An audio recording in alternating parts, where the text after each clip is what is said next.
Welcome to Now You're Cooking with Pants. Seggy Pants, that is.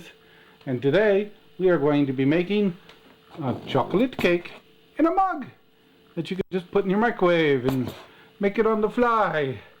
Then suddenly you have cake, where before there was none. Now you can get this sort of thing, just a canister, the same sort of deal, you just add water. But that's not very crafty or very interesting to watch.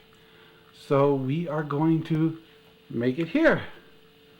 So this is based off of a recipe I found online, Food Network as it is. It's called Chocolate Cake in a Mug, and writer or recipe is courtesy of Ree Drummond. So I did not make this recipe, I'm just following it. So we are going to have about 15 minutes to cook this thing, of which 5 minutes is just waiting. I think that's cook time or inactive. No, cook time's 5 minutes. That seems awfully high.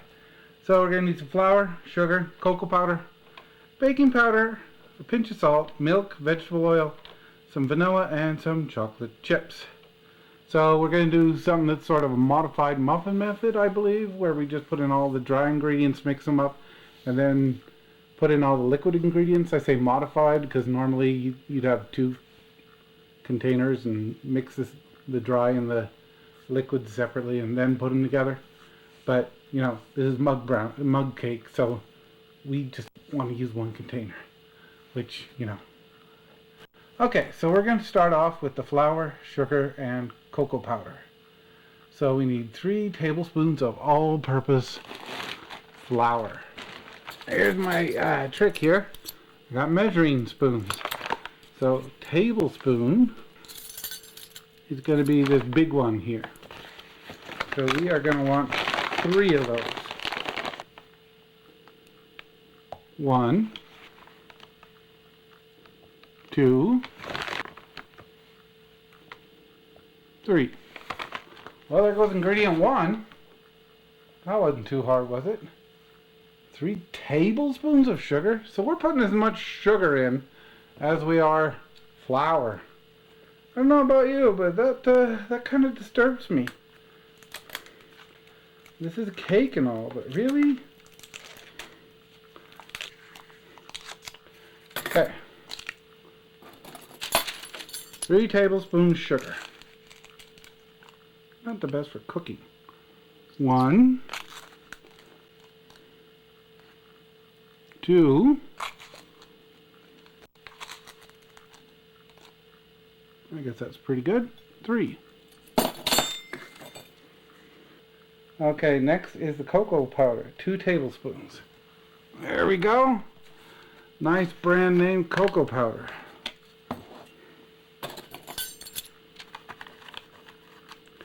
And again, that's quite a bit of cocoa powder compared to your flour. 1.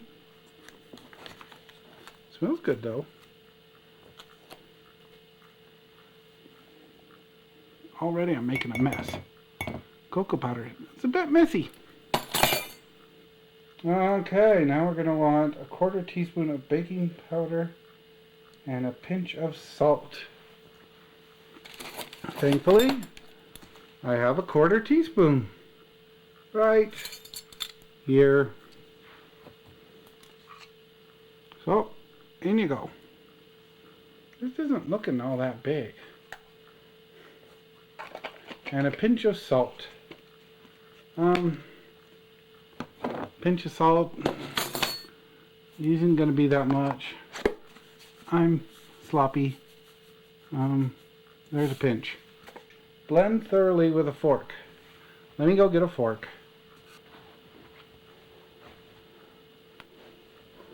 Figure it might be easier if you see me blending it all.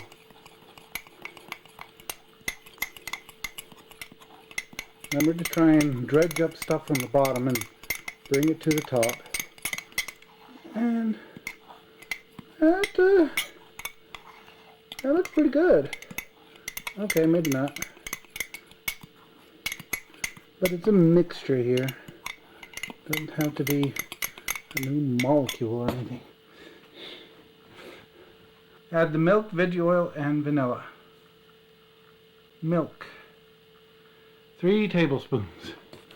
Which is probably about all the milk I got left. Really should go to the store and get more. Whoa! 1. That's probably too much. No, 2. That is too much. And 3. Well, I made a mess of it there. How much vanilla or veggie oil? 3 tablespoons.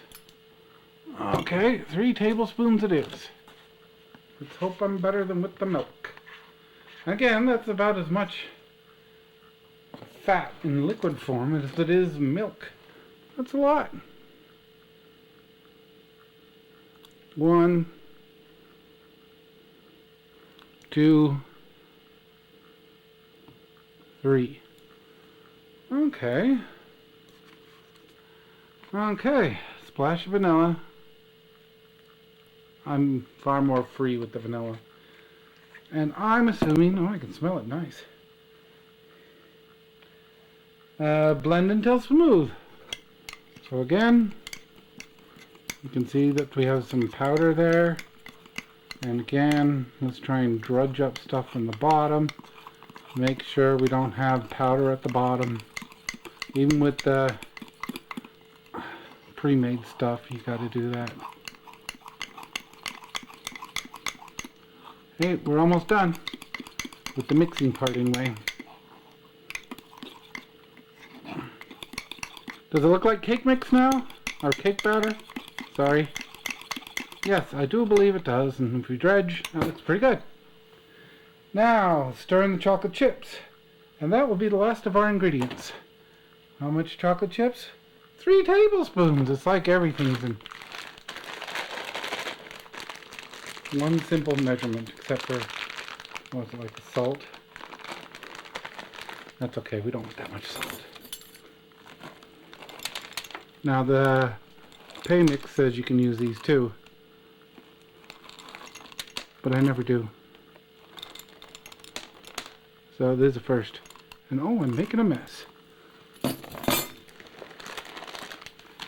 And that's it. Stir them in.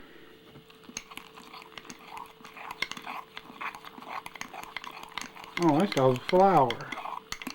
Now don't stir it too much because you're just going to mess up your chocolate chips. So you do want it stirred a bit. And yeah, you're going to have some goo on the sides. It's somewhat inevitable. Sorry. Next, we're going to microwave it for 1.5 minutes and then let it cool for 2 to 3 minutes. And that will be about it. Okay, as a note, please remember, take out the spoon, the fork that you've been stirring with. Otherwise, you are going to have a massive problem because microwaves do not like metal utensils.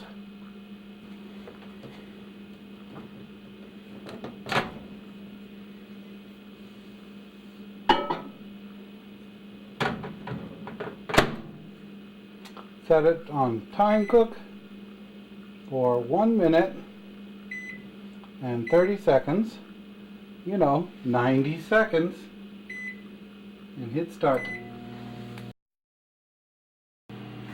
Now the recipe says we do need to let it cool for 2 to 3 minutes. And when you're talking microwaves, that's not really just whistling Dixie because it finishes cooking while it's sitting out there. So it'll be kind of raw if you don't let it sit there for 2 to 3 minutes.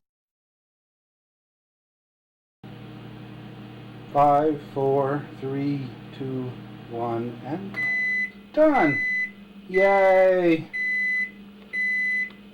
Okay, it's been 3 minutes, and we're back at the workbench. So, what do you see here? Well, for one thing, the texture on the cake is a little odd. No getting around that. These do not have a top that looks like a regular cake. I've seen it in the store-bought and I see it here. And the thing is, they're still good. So next, ooh, still hot.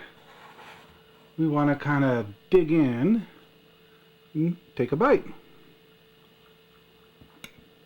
Now, As you can see, the inside indeed looks very much like a cake. In fact, it looks exactly like a cake, because it kind of is. So, taste test time. I can taste the chocolate chip. Wasn't really expecting that.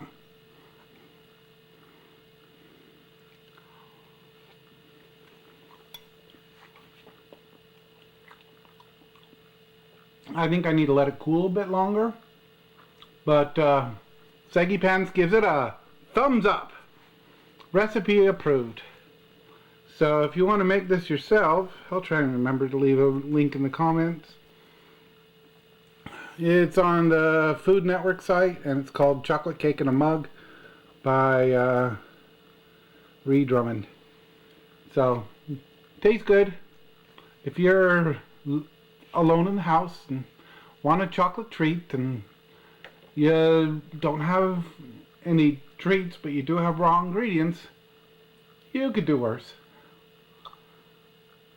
Of course, you still might get in trouble if you don't live alone. But anyway, yeah, thumbs up. Tastes good. Let me know if you want to try something else in a future episode of Now You're Cooking with Pants. Okay. Hope you enjoyed the video. Talk to you later. Bye-bye.